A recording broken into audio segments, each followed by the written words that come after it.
ఆయన ఎక్కి కూడా సంవత్సరం కాదు ఇంకా మళ్ళీ కేసీఆర్ అప్పు చేసిపోయిండు. అప్పు వాళ్ళు కట్టాలి. కేసీఆర్ ఉన్నప్పుడు డెవలప్మెంట్ చేసిండు, అప్పులు చేయలేదు. అంత అప్పు చేసిపోయాడుగా. అన్ని మద్యం రేటు ఎక్కువ చేసిండు. డబల్ బెడ్రూమ్ ఇస్తాను అది ఇవ్వలేడు. 50 గజాల జాగలకు 5 లక్షలు ఇస్తా అవి ఇవ్వలేడు. అన్ని ఇయ్యకనే ఓడిపోయాడు. అంత ఊర్ల ఓట్లన్నీ కాంగ్రెస్ వేసిర్రు, సిటీలో మొత్తము టీఆర్ఎస్ వేసిర్రు. ఇప్పుడు మన బడ్జెట్ సమావేశాలు అయితే ఆడ మన తెలంగాణకి ఏమి ఇవ్వలేదు, కేసీఆర్ అయితే తెప్పిస్తాడు. బీఆర్కి ఇచ్చిండు, మన ఏపీకి ఇచ్చిండు బడ్జెట్. ఇక్కడ తెలంగాణకి బడ్జెట్ ఇవ్వలేడుగా. బడ్జెట్ ఏరికలు చేస్తున్నాడు, మళ్ళీ అప్పు చేయలేదు కదా. మళ్ళీ ఇప్పుడు అప్పు చేసి 30 కోట్లు అప్పు చేసిండు. మళ్ళీ ఇప్పుడు 30 కోట్లు అప్పు చేసిండు. మళ్ళీ అప్పు చేస్తాం మళ్ళీ ఎరికలు కట్టేస్తారు. మరి వేసిన అప్పు ₹1,00,00,000 అప్పు ఉన్నది. అటు ఈ పరిపాలన మంచిగా ఉన్నది.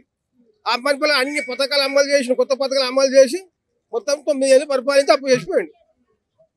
ఈసారి పరిపాలన చూస్తున్నట్టయితే రుణమాఫీ అని మరి మా ప్రభుత్వ ఉద్యోగులు అంటున్నారు, యువతలకు ఇవ్వగలుగుతాడు. చేస్తాను ₹1,00,000 ఉన్న వాళ్ళకు అప్పు చేస్తా ఉంటారు కదా. ఒకటో విడత 2వ విడతలో మళ్ళీ ₹1,00,000 మాఫీ చేస్తాను అంతే. Thank you.